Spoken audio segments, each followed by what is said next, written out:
বাংলাদেশে চলমান কোটা সংস্কার আন্দোলন এবং এটি নিয়ে যে সহিংসতা হয়েছে সব বিষয়ে প্রবাসীদেরকে সতর্ক করছে মধ্যপ্রাচ্যে থাকা বিভিন্ন দূতাবাস। ওমানে বসবাসরত সকল প্রবাসী বাংলাদেশিদেরকে স্বাগতিক দেশের আইন কানুন ও নিয়ম নীতির প্রতি শ্রদ্ধাশীল থাকা এবং তা পরিপূর্ণভাবে প্রতিপালনের জন্য ওমানি কর্তৃপক্ষ পুনরায় অনুরোধ জানিয়েছে। গত ২৩ জুলাই বাংলাদেশ দূতাবাস মাস্কাটের পক্ষ থেকে একটি সচেতনতামূলক বিজ্ঞপ্তি প্রকাশ করা হয়। ওমানের আইনে যথাযথ কর্তৃপক্ষের পূর্ব অনুমতি ছাড়া কোনো ধরনের সভা সমাবেশ, গণজমায়েত, মিছিল বা স্লোগান দেয়া বা এমন কোনো কর্মকাণ্ডে লিপ্ত হওয়া, এর ভিডিও ধারণ করা এবং সেটি সামাজিক যোগাযোগ মাধ্যমে আপলোড করা সম্পূর্ণরূপে নিষিদ্ধ।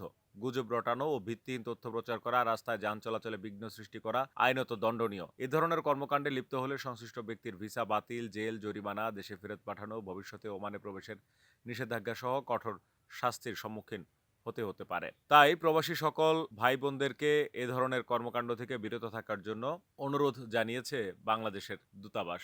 একই রকম সচেতনতামূলক বিজ্ঞপ্তি প্রকাশ করে বাংলাদেশ দূতাবাস আবুধাবি। সেখানে বলা হয়, সংযুক্ত আরব আমিরাতের আইন অনুযায়ী যথাযথ কর্তৃপক্ষের অনুমতি ছাড়া সভা সমাবেশ, মিছিল বা স্লোগান দেয়া, জনমনে অস্থিরতা, আতঙ্ক বা বিভ্রান্তি তৈরি হতে পারে এমন কোনো কাজে লিপ্ত হওয়া, ভিডিও ধারণ করা এবং সামাজিক যোগাযোগ মাধ্যমে সেগুলো আপলোড করা, রাস্তায় যান চলাচলে বিঘ্ন সৃষ্টিকারী কোনো কর্মকাণ্ড করা সম্পূর্ণরূপে নিষিদ্ধ। এ ধরনের কাজে যুক্ত হলে আইনানুগ ব্যবস্থা নেওয়া হয় সংশ্লিষ্ট দেশটির আইন অনুযায়ী।